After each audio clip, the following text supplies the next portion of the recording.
Hi, Scott Senner here with Interlinc Mortgage Cabin Financing, and today we're going to be talking about reserve funds and what that means from a purchasing a cabin standpoint. So reserve funds from a lending standpoint are funds that you have left over in a liquid or semi-liquid account after you purchase your cabin. So for example, let's say you're purchasing a cabin for $600,000, you're putting 10% down. You're obviously going to need $60,000 in down payment plus your closing costs. So let's just say you got $70,000 that you're going to need for the cabin purchase. Depending upon how many other properties you own and how many other mortgages you have will determine how much we want to see as a lender that you still have in cash available in reserve. So that number can be anywhere from 2 to 6% of the unpaid principal balance of your outstanding loan. So I know that's kind of a mouthful, so let's kind of walk through that. So let's say that you have a primary residence with a loan amount of $400,000, and you've got two rental properties, and the balances on those are $200,000 each, and you're purchasing a cabin. So we're going to want to see that you have at least 6 months of cabin payments in reserve. So let's say your cabin payment's going to be $2,000 a month, so that's $12,000, and we're going to want to see anywhere from 2 to 6% of the unpaid principal balance of your other rental properties in reserves as well. So as we determined, you have two other rentals with $400,000 in outstanding loans.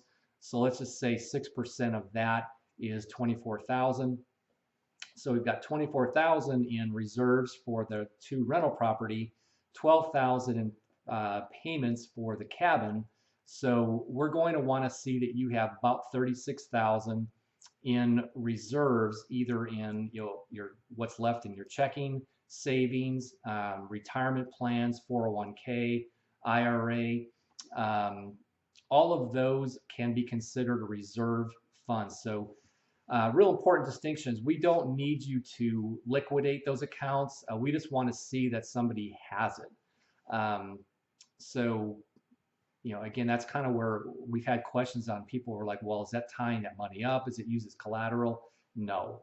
We simply need to see that a borrower has funds available. Basically, if their world went to, heck in a handbasket, the lender wants to see that they've got some money backing them up that they could continue to make payments, if necessary. So just to recap, I know it's a mouthful again. So reserve funds will vary depending upon how many properties you currently have. It'll vary depending upon whether you have a second home, what your cabin loan size is going to be, and what the outstanding principal balance is on any other rental property. So anyway, that's obviously a really brief recap on that. This is a really detailed subject, and the numbers do vary depending upon your specific situation. So as always, if you have any questions on how this works, please don't hesitate to reach out, and I'll be happy to go over this with you and explain how this would apply to your specific situation. So anyway, have a fantastic day, and we'll talk soon. Bye.